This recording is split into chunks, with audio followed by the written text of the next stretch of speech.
మీ favourite co-star ఎవరు అంటే ఎవరి పేరు చెప్తారు గౌతమి గారు? బికాజ్ మీరు అందరూ అగ్ర హీరోల సరసన నటించారు. దాదాపు ఐ థింక్ అందరూ all South Indian stars you have acted with. Almost very few people have not acted with.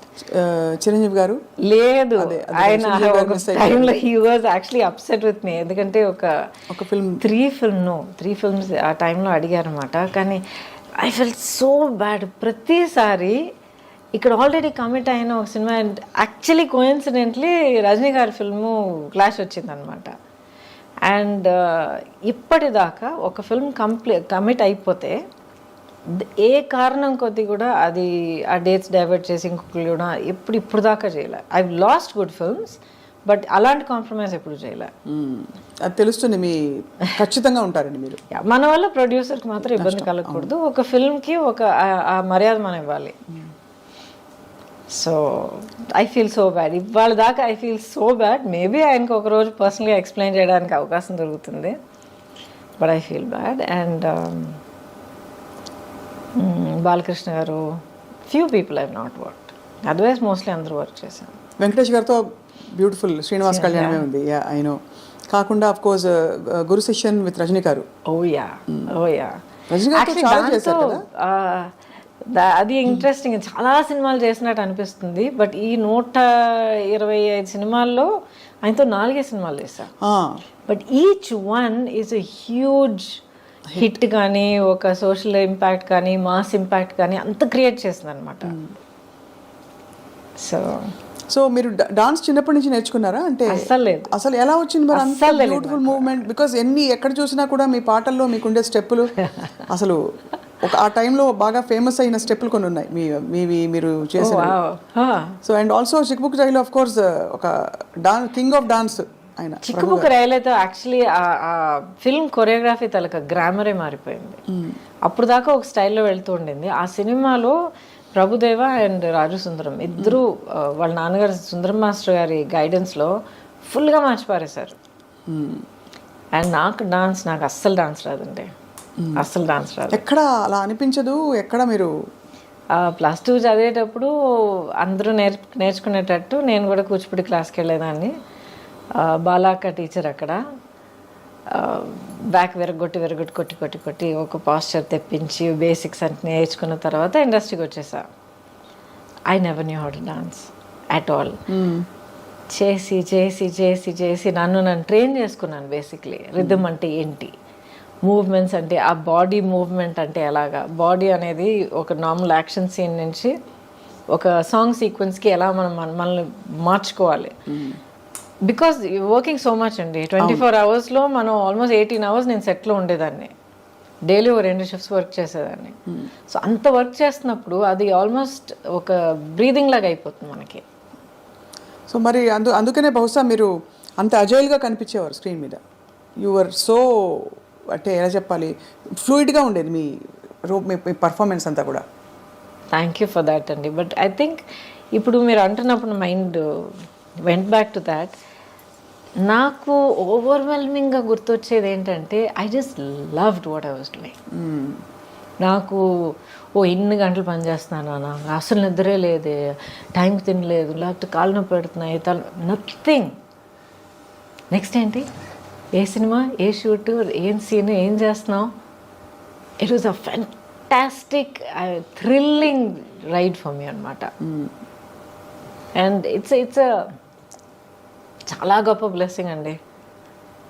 Almost 37-38 years now. అవును, నాన్ స్టాప్. ఎప్పుడు అసలు అలసిపోలేదు. And I'm still here. And you look so radiant. అంటే ఇది ఏదో ముఖస్తుతికి చెప్పడం కాదు, బట్ మీ స్కిన్ కానీ మీ కళ్ళు కానీ యూ జస్ట్ అంటే it's very hard to imagine. Time has gone by but you haven't అసలు ఒక ఇది కూడా కనిపించట్లేదు. దాని ఆనవాళ్ళు ఎక్కడా కనిపించట్లేదు, కాలం ఇలా పరిగెట్టిందని. థ్యాంక్ యూ అండి. But I'm blessed. I'm really blessed. ప్రాక్టికల్గా చెప్తాను ఒక విషయం. ఇప్పుడు అసలు ఏం కనిపించట్లేదు, అలాగే ఉన్నారు, స్కిన్ అంతా అంటున్నారు కదా. Thank you for that. But ప్రాక్టికల్గా చెప్పాలంటే మనం ఎలా బ్రతుకుతున్నామో చాలా ఇంపార్టెంట్. నాట్ జస్ట్ ఎక్సర్సైజ్ చేస్తున్నామా, ఇన్ని క్యాలరీస్ తింటున్నామా, ఇచ్చేస్తున్నాం. నో, హాలిస్టిక్గా నన్ను నేను ఎలా గమనించుకుంటున్నాను, మైండ్, బాడీ అండ్ సోల్. ఇప్పుడు నేను కూడా చాలా horrible time of my life నేను దాటుకుని వచ్చాను. నేను చాలా హారబుల్. అసలు ఇప్పుడు రైట్ నా నేను ఫైట్ చేస్తున్న బ్యాటిల్ గురించి మీరు విన్నారంటే కొంచెం మీకు తెలిసి ఉండొచ్చు. I'm fighting a legal battle to get all my life earnings back. But ఒక్కొక్క స్టేజ్ దాటుకొచ్చేటప్పుడు లేకపోతే బయట మనం చెప్పేటప్పుడు బీ స్ట్రాంగ్ బీ అని అంటాం మనం, అండ్ వీ మీన్ ఇట్. కానీ ఆ పొజిషన్లో ఉండి ఫైట్ చేసేటప్పుడు అది ఎంత ఘోరమైన ఒక సిచ్యువేషన్ అనేది మనకి అనుభవించే ప్రతి ఒక్కరికి తెలుస్తుంది. Now I realise through all of that you need to find something within yourself. మనలో మనం ఒక యాంకరింగ్, ఒక సెంటరింగ్ ఒకటి చేసుకోవాలి. ఏం జరిగినా, ఎన్ని పడవలు కూలిపోయినా, ఎన్ని స్టామ్ విండ్స్ మనల్ని కొట్టుకుపోయినా, ఏం జరిగినా సరే యూ హ్యావ్ టు మనలో మనం అంటూ ఒక యాంకర్ ఉంచుకోవాలి, పెట్టుకోవాలి మనం.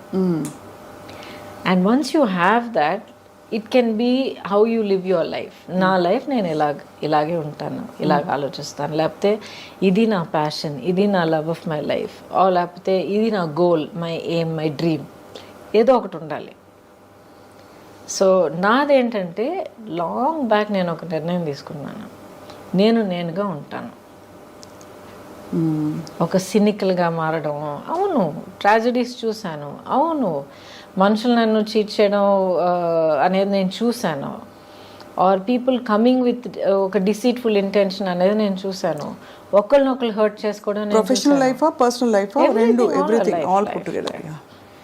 Professional, I don't think so, but around in life, in life,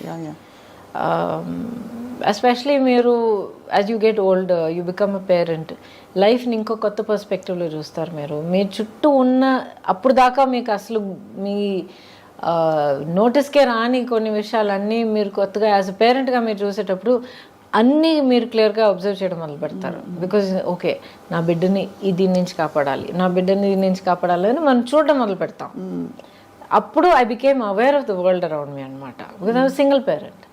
అవును, సింగిల్ పేరెంట్గా నిలబడి, I was also an orphan child. ఎందుకంటే అమ్మ పోయారు, తర్వాత నాన్నగారు పోయారు. అప్పుడు మీరు కోప్ అవుతున్నారు ఆ లాస్ తోటి? Had to, no choice. Breaking down, feeling sad for myself ఛాన్సే లేదు. నేను కూర్చుని పోతే ఇంకా నా పాపని ఎవరు చూసుకుంటారు? ఎవరు లేరు. So I just focused on that. What next, దానికోసం నేనేం చేయాలి, నెక్స్ట్ ఇప్పుడు నేనేం చేయాలి, రేపటికి ఎలా ప్లాన్ చేయాలి, ఇది ఒకటే తప్ప. Very single minded. But when I said I will be myself అంటే నాలో కొన్ని క్వాలిటీస్ ఉన్నాయి. ఆ క్వాలిటీస్ నేను వదిలిపెట్టను, కాంప్రమైజ్ అవ్వను. అవి తెలుసుకోవడమే పెద్ద గగనం అండి. మనం ఏంటో తెలుసుకోవడం అన్నది ఐ డిస్కవర్డ్. It's process. ఇప్పుడు కూడా ఈ లేటెస్ట్ ఛాలెంజ్ దాటుకొచ్చేటప్పటికి నాలో కొన్ని విషయాలు నాకే తెలిసి వచ్చాయి. So you feel good. Correct, అవును.